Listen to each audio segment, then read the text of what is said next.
قرآن مجید فرقان حمید ہم آیتیں جمعہ کے بیان میں پڑھتے بھی سمجھتے بھی ہیں، ہمیں ہمارے جمعے کے بیان کا ٹاپک ہی قرآن کی باتیں ہو۔ آج کون سی آیت ہم نے سننی ہے؟ آج پارہ 26 ہے، سورہ احقاف اور آیت نمبر ہے 20۔ اللہ کریم قرآن مجید میں ارشاد فرماتا ہے، بسم اللہ الرحمن الرحیم، اذهبتم طیباتکم فی حیاتکم الدنیا واستمتعتم بها، اذهبتم طیباتکم فی حیاتکم الدنیا واستمتعتم بها فالیوم تجزون عذاب الہون بما کنتم تستکبرون فی الارض بغیر الحق وبما کنتم تفسقون۔ آسان ترجمہ قرآن کنز العرفان، اللہ قرآن میں فرماتا ہے تم اپنے حصے کی پاک چیزیں اپنی دنیا ہی کی زندگی میں فنا کر چکے اور ان سے فائدہ اٹھا چکے، تو آج تمہیں ذلت کے عذاب کا بدلہ دیا جائے گا، کیونکہ تم زمین میں ناحق تکبر کرتے تھے اور اس لیے کہ تم نافرمانی۔ پیارے اسلامی بھائیوں، اس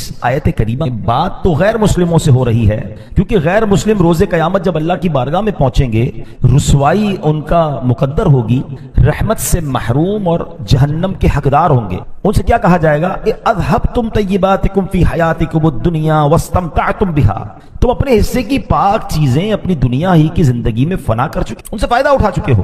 فَالْيَوْمَ تُجْزَوْنَ عَذَابَ الْهُونِ بِمَا كُنْتُمْ تَسْتَكْبِرُونَ فِي الْأَرْضِ بِغَيْرِ الْحَقِّ وَبِمَا كُنْتُمْ تَفْسُقُونَ، تو آج تمہیں ذلت کے عذاب کا بدلہ دیا جائے گا، کیونکہ تم زمین میں ناحق تکبر کرتے تھے اور اس لیے کہ تم نافرمانی۔ اول تو غیر مسلموں کو روز قیامت ذلت کا عذاب تو ہوگا، مگر اس مقام پر آخرت کے اس عذاب میں گرفتار ہونے کی 3 ریزنز بیان کیا۔ اب ہم نے یہ دیکھنا ہے، ہم تو ایمان والے ہیں نا، ہم تو مسلمان ہیں، لیکن جس وجہ سے غیر مسلموں کو عذاب دیا جائے گا، کہیں وہ عادتیں ہم میں تو نہیں آ گئی؟ وہ 3 عادتیں کیا ہیں؟ اب سنیے قرآن نے کیا کہا۔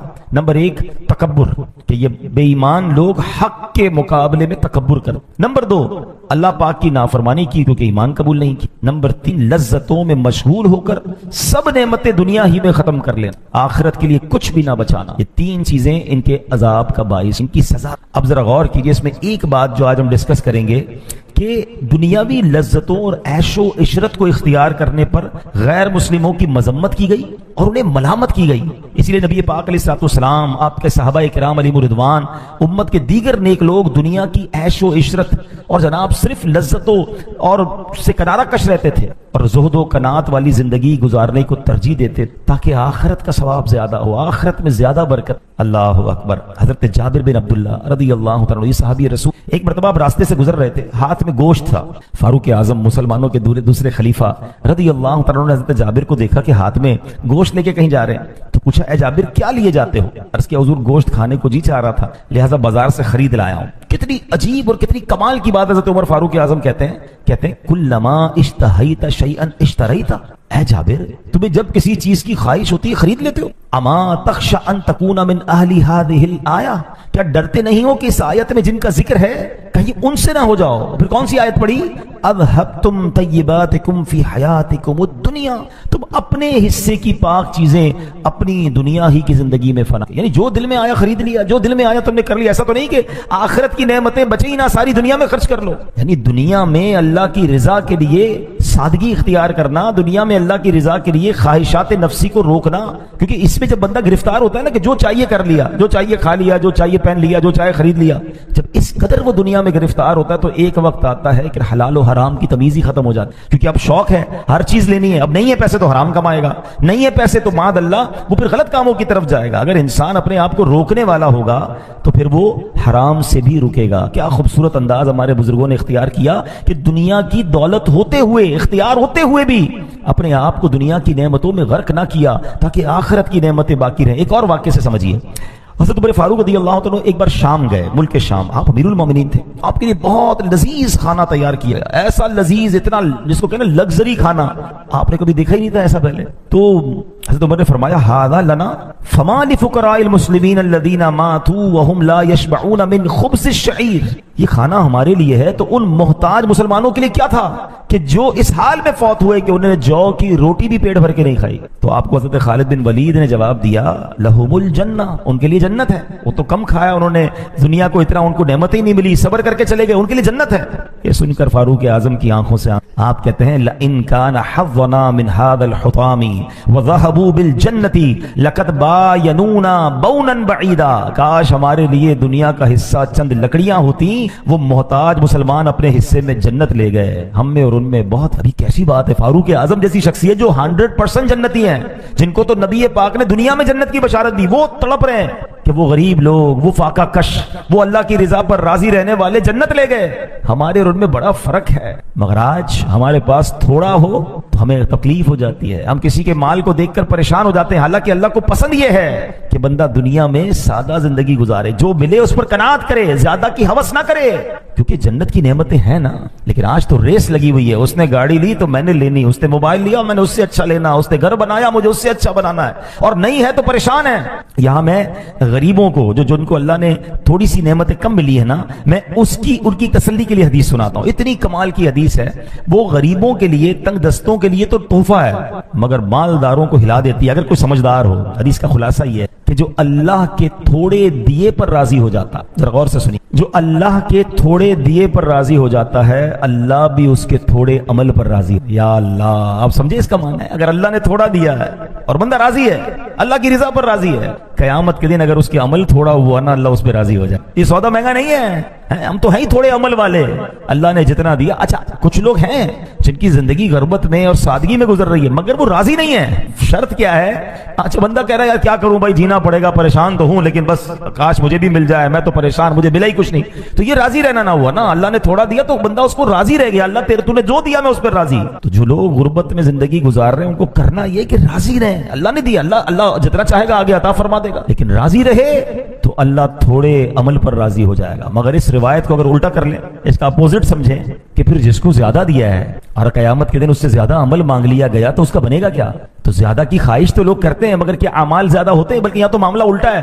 غریب آدمی بیچارہ مسجد بھی آ رہا ہوتا ہے، ذکر و اذکار بھی کر رہا ہوتا ہے، کچھ خوف خدا بھی دل میں ہوتا ہے، مگر جیسے ہی مالدار بنا دیا جاتا ہے مسجد سے بھی دور اور برائیوں میں پڑ جاتا ہے. تو بعض اوقات تو مال آ کر بندہ رب سے دور ہو جاتا ہے. تو ایسے مال کا کیا کرنا ہے؟ تو اللہ کرے کہ یہ بات سمجھ آ جائے کہ ہمیں اللہ کی رضا کو مقدم رکھنا ہے. حضرت مولا علی شیر خدا کا ذرا سوال، بات سنیے، کیا گہری بات فرماتے. آپ سے سوال ہوا دنیا کے متعلق آپ کیا فرماتے ہیں؟ فرمایا حلالھا حساب و حرامھا عذاب. یہ دنیا کیا ہے؟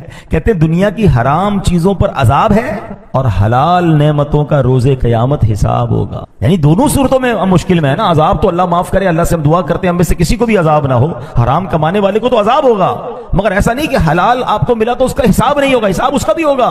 ذرا تصور کریں کہ قیامت کا دن 50,000 سال کا دن ہو، سب اگلے پچھلے حاضر ہوں، میزان عمل رکھ دیا جائے، سورج گرمی برسا رہا ہو، تانبے کی زمین خوب دہک رہی ہو، اور اس حالت میں اگر حساب دینا پڑا حلال چیزوں کا، حرام پر تو عذاب ہے مگر تمہیں حلال مال دیا گیا، تمہیں لباس دیا گیا، گھر دیا گیا، اولاد دی گئی، نعمتیں دی گئی، عزت دی گئی، حساب دو. تو ایسی افراتفری میں کیسے حساب دے سکیں گے؟ اب اس بات کو اس طرح سمجھیے. حضرت حاتم اسم رحمۃ اللہ تعالی بہت بڑے اللہ کے ولی ہیں. ایک مالدار شخص آپ کے پاس آیا اور آ کر کہا کہ حضور آپ کی دعوت کر. اللہ والے ویسے بھی دعوت میں جاتے نہیں، آپ اسے انکار کرتے رہے، وہ ضد کرتا. کہتا اچھا ٹھیک ہے اگر بلا ہی رہے ہو تو میری 3 شرطیں ہیں، ان شرطوں کو مانو گے تو میں نے تمہارے گھر پہ آنا ہے. کہتا بس حضرت جو آپ کی شرط ہوگی مانوں گا، آپ میرے گھر آ جائیں. شرطیں تو بتائیے.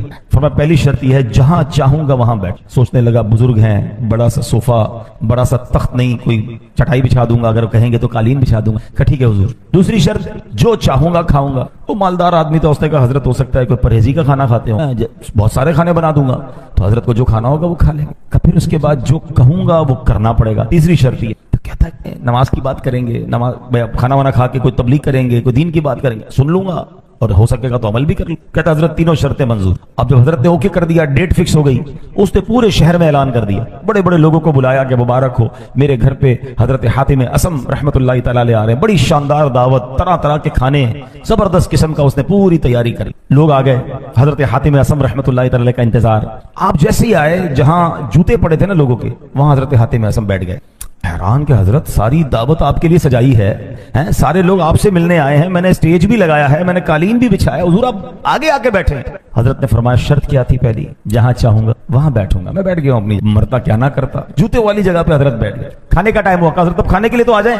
اپنی جھولی سے ایک سوکھی روٹی کا ٹکڑا نکالا اور حضرت حاتم اصم نے وہ ٹکڑا کھانا شروع۔ حضرت یہ قسم قسم کے کھانے بنائے، میں نے مٹن، چکن، سبزی، پرہیزی سب بنایا اور آپ سوکھی روٹی کھا رہے ہیں۔ فرمایا دوسری شرط کیا تھی؟ جو چاہوں گا وہ کھاؤں گا، میں وہ کھا۔ سب نے کھانا کھایا، تھوڑی دیر تو حضرت کا انتظار کیا، پھر لوگ تو لوگ ہی ہوتے ہیں، سارے ٹوٹ پڑے کھانے پہ، زبردست کھانے کھائے، سویٹ ڈش بھی کھائی، کھانا بھی کھایا، سمجھانے کے لیے بتا رہا ہوں۔ اب کہا کہ اب میری تیسری شرط کی باری ہے، ایک بڑا سا چولہا لاؤ اور اس کے اوپر ایک بہت بڑا توا رکھو۔ چولہا جلایا گیا، توا رکھ دیا گیا، توا لال ہو گیا، اتنا جلا کہ وہ ریڈ ہو گیا، سرخ۔ حضرت حاتم اصم نے اپنے جوتے اتارے اور اس توے پہ کھڑے ہو گئے اور کہتے ہیں یا اللہ میں نے آج کے کھانے میں ایک سوکھی روٹی، یہ کہہ کے نیچے۔ اب سارے لوگوں سے کہا کہ سب اپنے چپل اتاریں، اس توے پہ کھڑے ہو کے بتائیں آج کیا کیا کھایا ہے۔ لوگوں کی چیخیں نکل گئی کہ حضرت یہ کیا کہہ رہے ہیں آپ، ہم اس توے پر کیسے پیر رکھ سکتے ہیں، آپ تو کرامت والے بزرگ ہیں، اللہ نے آپ کو مقام دیا ہے، ہم تو اس کے قریب نہیں جا پا رہے، آپ کہہ رہے اس پہ کھڑے اور پھر سارا حساب دیں، کتنی روٹیاں، کتنے سالن، کتنی بوٹیاں،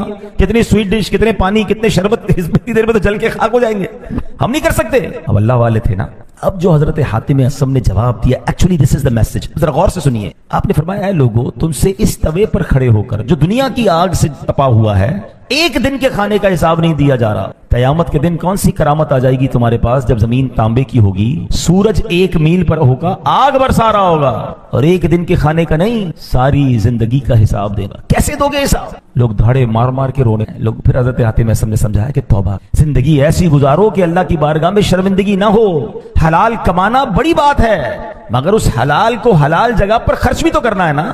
کچھ لوگ بعض اوقات حرام کمانے سے بچ جاتے ہیں، اچھی بات ہے، بالکل حرام نہیں کمانا چاہیے، جھوٹ بول کر، دھوکہ دے کر، رشوت، کسی طرح اگر بچ بچا کے آپ نے حلال کما لیا، دیٹس گریٹ، مگر یہ دیکھیے کہ خرچ بھی حلال کر رہے ہیں کہ نہیں، کمایا حلال میں، خرچ حرام میں ہو رہا ہے، ناچ گانے ڈھول تماشے، گھر میں شادی ہوئی تو فنکشنز ہیں، بچوں کی خوشی کے لیے کر رہا ہوں جناب، کیا کریں، کرنا پڑتا ہے۔ آج کل جو تماشا مچا ہوا ہے لاہور میں، جو ہم سن رہے ہیں، پنجاب میں بسنت کے نام پر، اور جس طرح بے حیائی، یعنی بے حیائی کا کون سا کام ہے جو نہیں ہو رہا، کروڑوں اربوں روپے کی بتا رہے ہیں جناب، پتنگیں خرید لی گئی ہیں اور جناب میوزیکل پروگرام ارینج ہو گئے ہیں رات بھر جاگنے کے لیے، کیا کچھ طوفان بدتمیزی نہیں ہوگا۔ یہ کیا ہے؟ آپ نے اگر حلال کمایا بھی ہے تو خرچ کدھر کر رہے ہیں؟ قیامت کے دن اس خرچے کا حساب کیسے دو گے؟ ہیں کہ لوگ بھوکے مر رہے ہیں، لوگ پریشان ہیں، اور آپ پتنگ بازی میں، ناچ گانوں میں کروڑوں اربوں روپے لٹا دیں گے۔ اچھا یہ تو چلے ایک تہوار میں نا، ہمارے آئے دن شادیوں میں ہم سنتے ہیں کہ فلاں کو بلایا کروڑ روپے دے دیے، فلاں ناچنے والے کو بلایا 1.5 کروڑ روپے کا فنکشن کروایا۔ اس ایک ایک روپے کا حساب حضرت حاتم اصم کہہ رہے ہیں اس توے پہ کھڑے ہو کے آج کے دن کا کھانے کا حساب دو۔ لوگ کہتے ہیں ہم نہیں کھڑے ہو سکتے، تو بتائیں نا قیامت کے دن کھڑے ہو کر اس پوری زندگی کا حساب، یہ تمام گناہوں کا حساب، ان تمام عیاشیوں کا حساب کیسے بنے گا؟ نہ کریں، ایک ایک نعمت کا سوال ہوگا، ایک ایک نعمت کے بارے میں کوسچن ہوگا، اور یہ میں نہیں کہہ رہا، قرآن کہتا ہے ثم لتسألن یومئذ عن النعیم، پھر بے شک ضرور اس دن تم سے نعمتوں کے متعلق پوچھا جائے گا۔ اور کیجئے، کیا ہمارے پاس جواب ہے کہ اللہ نے ہمیں مال دیا، گھر دیا، عزت دی، دولت دی، شہرت دی، اولاد دی، فیملی دی، کیا اس کا جواب دے سکیں گے کہ ہم پراپر استعمال کر رہے ہیں؟ اب اپنی باڈی کو دیکھ لینا، آنکھیں دی، آنکھوں سے کیا ہو رہا ہے؟ اللہ نے اس لیے دی کہ نافرمانی کی جائے۔ ہاتھ دیے، ہاتھوں سے لوگوں کی مدد ہو رہی ہے، ہاتھوں سے اچھے کام ہو رہے ہیں، ہاتھوں سے زیادتیاں ہو رہی ہیں۔ پیر دیے، پیر سے اللہ کے گھر کی طرف چلتے ہیں یا اسی پیروں سے غلط کاموں کی طرف جا رہے ہیں؟ غور کریں، ثم لتسألن یومئذ عن النعیم، ایک ایک نعمت کے بارے میں سوال ہوگا۔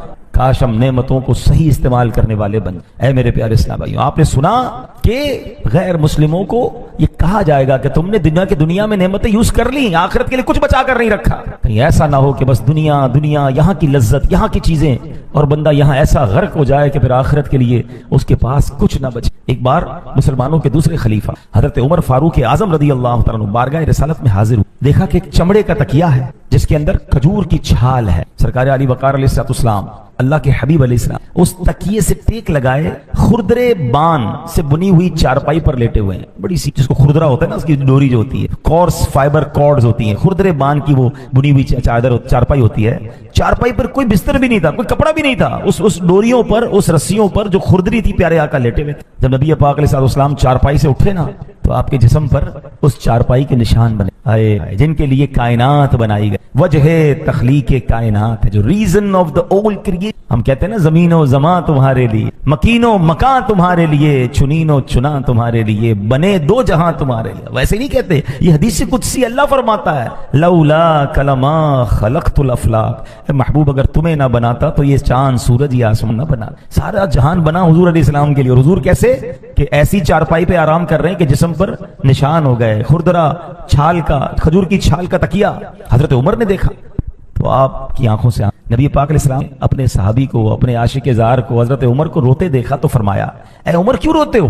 عرض کیا یا رسول اللہ صلی اللہ تعالی علیہ وسلم خدا کی قسم میں جانتا ہوں کہ آپ اللہ پاک کے رسول ہیں، اللہ عز و جل کی بارگاہ میں آپ کا اونچا مقام ہے، آپ کیسر و کسرا روم اور ایران کے بادشاہوں سے بہت زیادہ عزت والے ہیں، یا رسول اللہ صلی اللہ تعالی علیہ وآلہ وسلم مجھے رونا اس بات پر آ رہا ہے کہ کیسر و کسرا یعنی دوسرے ملکوں کے بادشاہ جو ایمان والے نہیں وہ محلات میں رہیں، نرم بستروں پر سوئیں، حضور ان کے لیے بہت کچھ ہے اور آپ اللہ کے حبیب ہیں، آپ کا مقام و مرتبہ اتنا بڑا ہے اور آپ ایسی زاہدانہ زندگی بسر کر رہے ہیں۔ اب غور سے نبی پاک کا جواب سنیں، کاش یہ بات ہمیں سمجھ آ جائے۔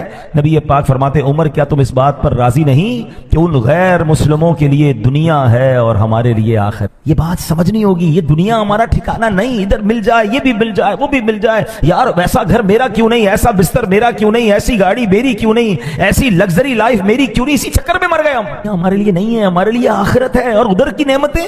اللہ اکبر، حدیث کے الفاظ ہیں جنت کی وہ نعمتیں، حدیث کا خلاصہ ہے کسی آنکھ نے دیکھا ہی نہیں، کسی کان نے سنا نہیں اور کسی کا اس کے دل پر گمان بھی نہیں گزرا، یعنی امیجنیشن بھی نہیں ہو سکتی۔ جنت ایسی ہے، اللہ نے ایسی تیار کر رکھی ہے، مگر کس کو فکر ہے جنت کی؟ ہمیں تو ابھی چاہیے نا، کیونکہ جنت تو بعد میں ملے گی۔ ہم اصل میں ایکچولی نفسیاتی پرابلم ہمارا یہ ہے کہ نیکی پر جو اجر ہے وہ بعد میں ملے گا، گناہ کی لذت ابھی مل جاتی ہے۔ بندہ کہتا ہے ادھر اٹھاؤ نا لذت بھائی، وہ تو پتہ نہیں ملے گی، معاذ اللہ، ایمان ہی نہیں ہے نا، وہ بھروسہ نہیں ہے۔ جس دن یہ لیول مل گیا آپ کو بھروسے تو پھر دنیا کی لذتوں میں غرق ہونے کو جی نہیں آئے گا، اور اسی وجہ سے بندہ پھر پہلے لذتوں میں غرق ہوتا ہے۔ جو ہمیں روکا گیا نا کہ صرف دنیا کی ہوس دل میں نہ ہو، کھانا پینا منع نہیں ہے، لباس منع نہیں ہے، لگژری گھر منع نہیں ہے، لیکن اگر ہر دل میں آنے والی چیز کرنے کا جی چاہے گا نا تو ایک وقت آئے گا حلال و حرام کی تمیز ختم ہو جائے، بندہ ہر وہ چیز چاہے گا جو دل چاہتا ہے، روکنے کی تمنا ہی نہیں ہوگی نا۔ ہم اپنے بچوں کو نہیں روک پاتے کہ نہیں یار بچہ کہہ رہا ہے دے دو، حالانکہ وہ بعض اوقات غلط ہوتا ہے اس کے لیے، کیونکہ ہم نے نو کہنے کا، اپنے نفس کو منع کرنے کی عادت ہی نہیں رکھی ہے،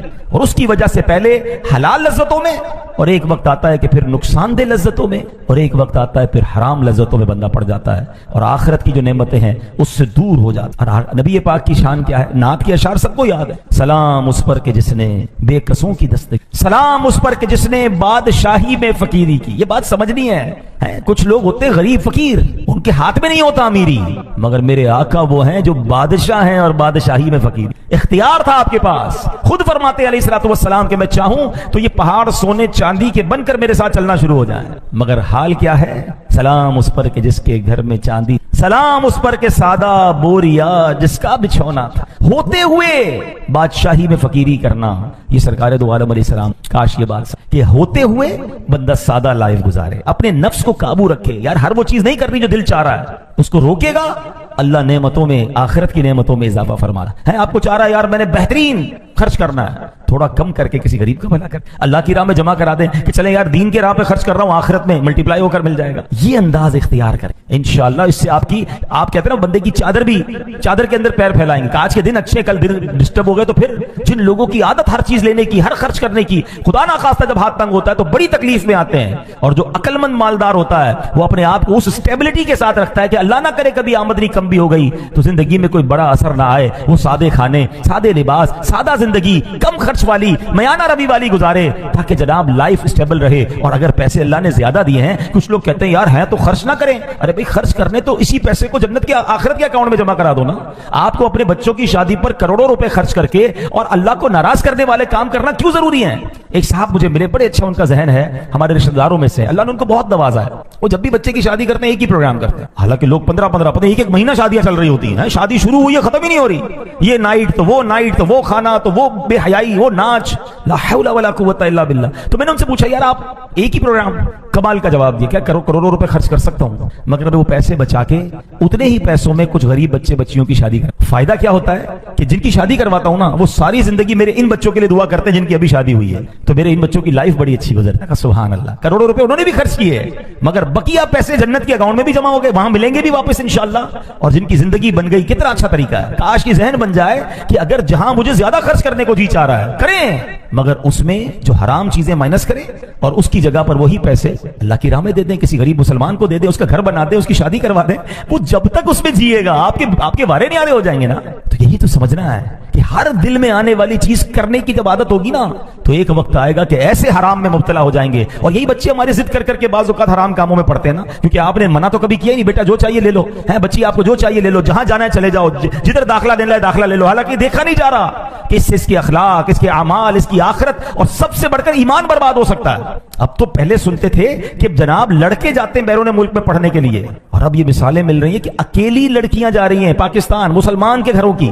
کہاں گئی بیٹی؟ بیٹی یورپ گئی ہے, کدھر یو کے گئی ہے پڑھنے کے لیے, اکیلی. کہاں رہے گی؟ پردے کا کیا ہوگا؟ شریعت کے احکام پر عمل کیسے ہوگا؟ اور ان ممالک میں کیا حال ہوگا اس کا؟ نو بڈی کیئرز. اس لیے پیسہ اللہ نے دیا کہ اس پیسے کا یہ استعمال. ہم اللہ کو جواب کیا دیں گے؟ کیا یہ ذمہ داری نہیں تھی ماں باپ کی؟ یہ وہی وجہ بنی کہ پہلے بچپن میں منع نہیں کیا, روکنے کی عادت نہیں رکھی, اب جو ان کی ڈیمانڈ ہے وہ آپ پوری کر رہے ہیں. آؤ میں آپ کو حسنین کریمین کا واقعہ سناتا ہوں, نبی پاک کی سیرت سے سنا رہا ہوں. ہو سکتا ہے مجھے اس بیان کے بعد کرٹیسائز کیا جائے سوشل میڈیا پر کہ دیکھو مولانا صاحب جو ہے وہ ہماری زندگی مشکل کر رہے ہیں. میں آپ کو آپ کے نبی علیہ السلام کی تعلیم دے رہا ہوں. میں اپنے آقا کا واقعہ آپ کو سنانے جا رہا ہوں. جس نے کلمہ پڑھا ہے نبی پاک کا وہ غور سے یہ واقعہ سن لیں. سرکار دو عالم علیہ السلام کی عادت کریمہ کیا تھی کہ جب بھی سفر کی ابتدا فرماتے, بی بی فاطمہ رضی اللہ تعالیٰ عنہ کے گھر مبارک سے سفر کی ابتدا کیا کر. ہاں چلے یہ بھی سیکھنے کو ملا کہ بیٹی سے پیار کیسا ہو. نبی پاک نے پریکٹیکلی بتایا کہ والد کا بیٹی سے انٹریکشن کیا ہوتا ہے. آج کل لوگ بیٹی اور بیٹے ہوں تو بیٹوں کو ترجیح دیتے ہیں, بیٹی کا خیال ہی نہیں. بیٹی کو پیار دیں, عزت دیں. نبی پاک جب بھی سفر پر جاتے بی بی فاطمہ کے گھر آتے پہلے, پھر وہاں سے سفر شروع فرماتے, اور سفر سے واپسی پر بھی سبحان اللہ سب سے پہلے خاتون جنت کے گھر تشریف. کیا انداز ہے نبی پاک کا. ایک مرتبہ پیارے آقا علیہ السلام سفر سے واپس آئے تو حضرت فاطمہ تو زہرا رضی اللہ تعالیٰ عنہ کے گھر پہنچ, دیکھا کہ دروازے پر نقش و نگار والا پردہ لگا ہوا ہے اور حسنین کریمین کے ہاتھ میں چاندی کی کوئی بنی ہوئی چیز ہے. اچھا یہ دونوں چیزیں ناجائز نہیں ہیں. اپنے گھر کے باہر اگر کوئی اچھا والا پردہ لگا لے اور بچے اگر کوئی چاندی کی چیز انہیں دے دی جائے, لیکن نبی پاک کا انداز, پیارے آقا کو پسند کیا ہے. اللہ اکبر. پیارے آقا نے یہ دیکھا تو ملے بغیر ہی واپس تشریف لے, بی بی فاطمہ سے ملاقات ہی نہیں کی. اب وہ بھی نبی پاک کی شہزادی ہے نا رضی اللہ تعالیٰ عنہ, مزاج جانتی تھی, فوراً پردہ اتارا, حسنین کریمین کے ہاتھ سے وہ چاندی کی چیز لی اور سرکار دو عالم علیہ السلام کے پاس بھیج دی. اچھا والدہ تو سمجھ گئی, بچے تو بچے ہوتے نا, وہ روتے ہوئے نبی پاک کے پاس آ گئے حسنین کریمین, اور نبی پاک سے وہ چاندی والی چیز واپس لینا چاہیے. تو سرکار دو عالم علیہ السلام نے ایک صحابی کو وہ چاندی عطا فرمائی, حکم فرمایا اسے بیچ دو اور اس کے بدلے فاطمہ کے لیے لکڑی کا بنا ہوا ہار لے آؤ. بے شک یہ میرے اہل بیت ہیں, یہ مجھے پسند نہیں کہ یہ اپنی نعمتیں دنیا ہی میں استعمال کر. اللہ, اب بتائیں کہ جائز تھا, حلال تھا, مگر چونکہ نعمتوں کا اکثر استعمال اگر دنیا میں ہم کریں گے تو نبی پاک کیا فرماتے ہیں, آخرت کی نعمتیں دنیا میں استعمال نہیں کرنی. کتنی گہری بات ہے. ہم تو کہتے ہیں بچہ روتا ہے موبائل پکڑا دیتے ہیں, جان چھوٹ جاتی ہے, ناشتے میں پکڑا دو, کھانے میں پکڑا دو, سفر میں جا رہے ہیں تو اس کو موبائل دے دو, حالانکہ وہ موبائل پر کیا دیکھ رہا ہے. آگے بڑھتے بڑھتے اب تو 2 سال 3 سال کے بچے یوٹیوب کھول لیتے ہیں اور وہ یوٹیوب پہ کیا دیکھ رہے ہیں کوئی فکر ہی نہیں. اور اس کے دماغ کے اندر اس کے ایمان پر, اس کے کریکٹر پر, اس کی تھنکنگ پر, اس کے ایموشنز پر کس قدر وہ افیکٹ جا رہا ہے. ہمیں کیا پرواہ بھائی, بچہ روتا ہے میں نے دے دیا موبائل, آئی پیڈ لا کے دے دیا, فلاں چیز لا کے دے دی, بچپن سے ہی آپ نے. اچھا پھر ہم کہتے ہیں بچے سے لیتے کیوں نہیں, وہ روتا ہے. ہاں بی بی فاطمہ کے گھر سے حسنین کریمین بھی روتے ہوئے آئے تھے نا. نبی پاک نے سبحان اللہ کتنی 1450 سال پہلے ہماری تربیت فرما دی کہ بچہ روئے اور اگر کوئی چیز اس کے لیے بہتر نہیں تو اس کو رونے دو. وہ حسنین کریمین کہ جن کی آنکھ کا آنسو فرشتے برداشت نہیں کرتے تھے. اللہ اکبر. فرشتے گوارا نہ کرتے کہ حسنین کریمین کی آنکھوں میں آنسو آ جائے, مگر نبی پاک ان کی تربیت فرما رہے. ایکچولی دس از ریکوائرڈ کہ آج اپنے بچوں کو اب اس کا طریقہ ہے ماشاءاللہ, پڑھے لکھے لوگ سمجھاتے ہیں کہ یار اگر بچے کو موبائل چھڑوانا ہے تو آپ انوالو ہو جائیں. اصل میں ہمارے پاس ٹائم نہیں بچا نا, ماں باپ چاہتے ہیں ہم بھی فری رہیں, ہم بھی اپنا موبائل یوز کریں, بچے اپنا موبائل یوز کریں. ایک ہی گھر میں کبھی کبھی منظر ہوتا ہے ڈرائنگ روم میں 5-7 لوگ بیٹھے ہوتے ہیں, بیٹا بیٹی ماں باپ سب, مگر کوئی کسی سے بات نہیں کر رہا, سب اپنے اپنے موبائل پر ہیں. گھر میں رہ کر بھی اجنبی ہیں. وہ کچھ عرصہ پہلے کراچی میں کوئی پرابلم ہوئی تھی تو ایک دن کے لیے موبائل بند کیا گیا تھا, سگنل بند کر دیے گئے. تو سوشل میڈیا پہ ایک بڑی پیاری سی پوسٹ مجھے پڑھنے کو ملی کہ ایک شخص کہتا ہے بڑے دنوں بعد اپنے گھر والوں سے ملاقات ہوئی اور پتا چلا اچھے لوگ ہیں. یعنی اپنے گھر میں جا کر بھی اپنے گھر والوں سے ہماری ملاقات نہیں, اور ہمیں یہ اندازہ نہیں کہ کمرہ بند کر کے میری نوجوان بیٹی, میرا نوجوان بیٹا یا میرا ینگسٹر, میری اولاد کیا دیکھ رہی ہے, کیا پڑھ رہے ہیں, کیا سن رہے ہیں. ایک تو اعمال برباد ہونا, ایک تو بے حیائی کی طرف چلے جانا, یہ بھی بہت بڑا مسئلہ ہے. مگر اس سے بڑا مسئلہ بتاؤں آپ کو, اس سے بھی بڑا ایک مسئلہ ہے, اور وہ ہے ایمان چلا جانا. سوشل میڈیا پہ ایسے لوگ بیٹھے ہیں جو جو اسلام کے خلاف بات کر رہے ہیں, جو ایگزسٹنگ آف گاڈ پر بات کر رہے ہیں, جو جناب ہماری یوتھ کو کنفیوز کر رہے ہیں, اور ہمیں فکر ہی نہیں کہ ہم اپنے بچوں کو بٹھا کر کوئی ایمان سکھا دیں, ان کو پڑھائیں کہ ہمارا اللہ کے بارے میں کیا عقیدہ ہے, نبی پاک کے بارے میں ہمارے بلیفز کیا ہیں, فرشتوں اور جنت دوزخ اور قیامت پر ہمارے کیا عقائد ہیں, اور اس کے پیچھے دلائل کیا ہیں. مسئلہ یہ کہ والد کو بھی تو نہیں پتا, بچے کو کب سکھائے گا؟ خود ماں کو نہیں پتا, والد کو نہیں پتا. بائی برتھ مسلمان ہے, ہمیں تو اس لیے پتا ہے مسلمان ہے کہ امی ابو نے مسلمانوں والا نام رکھ دیا تھا, پیدا ہوئے تو اذان کان میں آ گئی, ہم نے اسٹڈی تو کیا ہی نہیں. کچھ لوگ بائی چوائس مسلمان بنتے ہیں, دنیا میں ایسے لوگ ہیں جو غیر مسلم ہوتے ہیں, پڑھتے ہیں اور اس کے بعد سلیکٹ کرتے ہیں کہ ہاں اسلام سب سے اچھا مذہب ہے, وہ ہم سے زیادہ بعض اوقات پریکٹسنگ ہوتے ہیں, اور ہم میں سے تقریباً وہ جو بائی برتھ مسلمان ہے, پیدا ہو گئے مسلمان, اچھا نام مسلمانوں والا, مسجد جانا ہے چلو مسجد چلے جاتے ہیں, عید پڑھنی ہے عید پڑھ لی, رمضان میں روزے رکھتے, بس دیٹس اٹ. یار بلیفز, سب سے مین چیز تو عقیدہ ہے. اللہ کے بارے میں کیا جانتے ہو آپ؟ نبی پاک ہمارے آخری نبی ہے, اس کے بارے میں کیا معلومات ہے آپ کے پاس؟ اچھا جناب فرشتوں کے بارے میں ہم کیا کہہ سکتے ہیں کیا نہیں کہہ سکتے؟ جنت دوزخ قیامت کی بیسکس ہیں قرآن, اس لیے معلوم نہیں نا تو بے حیا, پھر بے باکی ہے, مذاق کر رہا ہوتا ہے, کوئی چٹکلے سنا رہا ہوتا ہے, کوئی کامیڈی کر رہا ہوتا ہے, معاذ اللہ کوئی فلمی گانوں میں کفریہ کلمات ہوتے ہیں, بندہ ایمان سے بھی چلا جاتا ہے, اس کو پتہ ہی نہیں کہ ایمان سے جایا کیسے جاتا ہے. یہ ہمارا حال ہو گیا ہے. سرکار دو عالم علیہ السلام کا حسنین کریمین کو رونے دینا اور ان کی چیز نہ دینا, یہ سکھا رہا ہے ہمیں کہ ہمیں اپنے بچوں کی تربیت کیسے کرنی. ہر وہ چیز جو مانگے وہ دینے والی نہیں ہوتی. اب آپ کہیں کیا کریں, بچے روتے ہیں, آپ کو انوالو ہونا پڑے گا. آپ موبائل لے لیں اور خود انوالو ہو جائیں, بچوں کے ساتھ کھیلیں, ٹائم دے. یہی تو نبی پاک علیہ السلام نے کیا نا, حسنین کریمین کو کاندھوں پہ اٹھایا, ان کے ساتھ دوڑیں لگائیں, اللہ کے حبیب علیہ السلام ہوتے ہوئے. ہمارے پاس اصل میں ہم ٹائم بچانا چاہتے ہیں, ایسا نہ کریں. یہ بچے ہمارا سرمایہ ہے, یہ آنے والی نسل ہمارے مرنے کے بعد ہمارا نام باقی رکھے گی یا نام برباد کر دے گی, ہمارے جانے کے بعد ہمیں ایصال ثواب کرے گی یا ہمارے لیے گناہ جاریہ کا باعث بنے گی, کون سوچے گا؟ پلیز آج ہمارا ٹاپک بڑا یونیک رہا, جو شروع سے آیا کریں پلیز, جو ماشاءاللہ شروع سے آئے. ہم نے قرآن کے ذریعے اس بات کو ڈسکور کیا کہ کافروں کی, غیر مسلموں کی ایک عادت یہ ہے کہ وہ دنیا کی لذتوں کو اس لیے حاصل کر لیتے ہیں اور دنیا کی لذتوں کو استعمال کر لیا کہ آخرت کے لیے ان کے لیے کچھ نہ بچا. تو آج ہم نے یہ جانا کہ ہر وہ چیز جو دنیا میں ہمیں اس کی طلب نہیں ہونی چاہیے. قناعت, اللہ کی رضا پر راضی, اپنی خواہشات پر کنٹرول لے سکتا ہوں مگر پھر بھی نہیں لے رہا, کیونکہ اسی سے پریکٹس ہوگی, اسی سے آپ اپنے آپ کو روک سکیں گے. آج حلال لذتوں سے روکیں گے, کل حرام لذتوں سے روکیں گے. جو چاہا کھا لیا, جو چاہا پہن لیا, جو چاہا کر لیا. یہ وہ عادت ہے جو غیر مسلموں کی ہے. میں اپنی زندگی کا آپ کو ایک واقعہ سناتا ہوں. جنہوں نے دبئی اور یو اے ای کی گرمی دیکھی ہے, عرب ممالک کی, میں ایک بار فل گرمی کے سیزن میں عرب امارات, بہت پرانی بات ہے, میں گیا تو وہاں امیر اہل سنت جو فاؤنڈر آف دعوت اسلامی ہے ان سے میری ملاقات ہوئی. وہ ایک گھر میں تھے. یعنی دبئی میں یا عرب ملکوں میں جون جولائی کی گرمی میں بغیر اے سی کے پاسبل, یعنی نارمل ہے, وہاں اے سی لگژری نہیں ہے, وہاں ایئر کنڈیشن نیسیسری ہے. وہاں مزدوروں کے گھر میں بھی اے سی ہوتا ہے, ہر جگہ اے سی ہوتا ہے. تو میں گیا اور روزے, امیر اہل سنت روزے سے تھے اور آپ کے روم میں اے سی نہیں چل رہا اور آرام کرنے کا وقت آیا. میں نے کہا یہاں پہ اے سی نہیں استعمال کر رہے, کہہ رہے آپ آئیں آپ کے لیے چلا دیتا ہوں. میری تمنا یہ ہے کہ میں کہیں دنیا کی نعمتیں استعمال کر لوں تو میرے لیے آخرت کی نعمت. پسینے سے شرابور تھے, فرماتے تھے کہ میں دن میں 2 بار اپنا کرتا جو ہے نا باہر رکھ کے سکھا لیتا ہوں, پھر اس کے بعد اسی کو پہن. اب یہ کیا ہے, یہ جائز ہے, اے سی جائز ہے, مگر یہ جو اللہ والے ہوتے ہیں نا ان کی سوچ ہی ایسی ہوتی ہے کہ ہر نعمت دنیا میں استعمال نہیں کرنی. میں نہیں کہہ رہا آپ کہے چلے جناب مولوی صاحب نے کہہ دیا اے سی بند کر دو, میں آپ میں سے کسی کو نہیں کہہ رہا, مگر میں سمجھا رہا ہوں کہ ایسے بھی لوگ دنیا میں ہیں. اور میں نے آپ کو مولا علی کا واقعہ سنایا, حضرت عمر کا گوشت دیکھ کر روتے ہوئے واقعہ سنایا کہ وہ گوشت پکا ہوا دیکھ کر روتے تھے کہ کئی لوگ دنیا سے ایسے چلے گئے جن کے پاس ایک جو کی روٹی نہیں ہوتی تھی. تو یہ اللہ والوں کا انداز ہے. لیکن چلیں ہم کم از کم حرام چیزوں سے تو بچیں, ہم صرف دنیا کی سوچ ہی میں تو زندگی نہ گزاریں.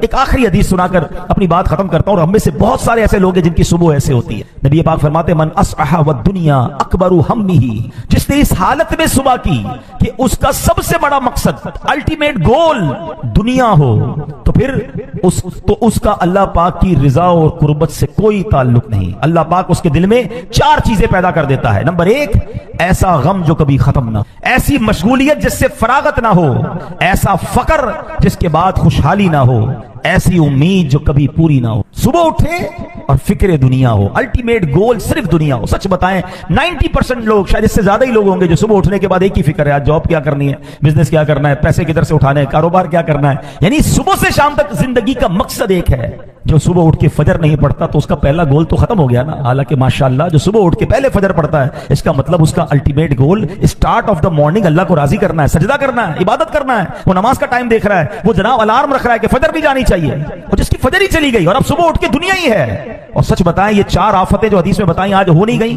دوبارہ سن لیں، فرمایا ایسا غم جو کبھی ختم نہ ہو. لوگ غمگین ہیں، پوچھو کیا حال ہے، یہ پرابلم، فیملی پرابلم، کاروبار پرابلم، ٹینشن ہی ٹینشن ہے. کہیں ایسا تو نہیں ہے اس وجہ سے ہو رہا ہے. دوسرا، ایسی مشغولیت جس سے فراغت ہی نہ ہو. کسی کو کہو بھائی ٹائم ہے نہیں، ٹائم بالکل نہیں ہے، اتنے بیزی ہو گئے، لک بیزی ڈو نتھنگ، اتنے بیزی ہیں پھر بھی ہے کچھ نہیں ہاتھ میں، پتہ نہیں کدھر وقت ضائع ہو جاتا ہے، پورا دن نکل جاتا ہے پتہ نہیں چلتا. تیسرا، ایسا فقر جس کے بعد خوشحالی نہ ہو. ہاتھ تنگ رہتا ہے لوگوں کا، اتنا کم، پہلے ایک کماتا تھا پورا گھر کھاتا تھا، اب شاید پورے گھر والے کما رہے ہیں پھر بھی پورا نہیں ہو رہا. کیا ہے اس کے پیچھے ریزن، کبھی غور کیا؟ اور نمبر 4، ایسی امید جو کبھی پوری نہ ہو. امید ہی ختم نہیں ہو رہی، یہ بھی چاہیے وہ بھی چاہیے، اور ایک گول اچیو ہو جائے دوسرا ٹارگٹ لے لیتے ہیں، نہیں ابھی تو یہ ہو گیا اب یہ کرنا ہے. یعنی ایسا نہیں بندہ کہ سب ہو گیا، اللہ نے بہت دے دیا، اوقات سے زیادہ دے دیا، دیٹس اٹ، کلوز ہی نہیں ہو رہا ڈور، کیونکہ امیدیں ختم ہی نہیں ہو رہی ہیں. ارے آخرت کی فکر کب کریں گے، جنت کی تیاری کب کریں گے؟ تو صبح اس حال میں جس کی ہوتی ہے کہ اللہ کو راضی کرنا ہے، اللہ اس کی دنیا بہت اچھی کر دیتا ہے. ایسا نہیں کہ جناب وہ فکر نہیں کرتا تو اللہ اس کو رزق دیتا، اللہ اور دیتا ہے. جو دنیا کے پیچھے بھاگتا ہے دنیا اسے بھگاتی ہے، جو اللہ کی رضا کے لیے زندگی گزارتا ہے دنیا پیچھے آ جاتی ہے، آ کر خدمت کرتی ہے. کاش یہ بات سمجھ آ جائے. تو بہرحال آج قرآنی بیان میں ہم نے بہت سارے میسیجز حاصل کیے. اللہ مجھے بھی عمل کرنے کی توفیق عطا فرمائے، آپ کو بھی نصیب فرمائے. اب تو ویسے بھی ماہ رمضان آنے والا، تو اپنے رمضان کو بہترین گزارنے کے لیے یہ جو کچھ دن ہیں اس میں ہو سکے تو نفلی روزے رکھیں، نمازیں پابندی سے پڑھیں، ذکر و درود کریں، تاکہ ماہ رمضان میں جب ہم انٹر ہوں تو رحمت اور برکت ہمارے لیے اور آسان ہو جائے. ہم اللہ سے دعا کرتے ہیں اللہ ہمیں ماہ رمضان صحت و عافیت کے ساتھ نصیب فرمائے، پورے روزے رکھنا، پوری تراویح پڑھنا ہمیں نصیب فرمائے. آمین.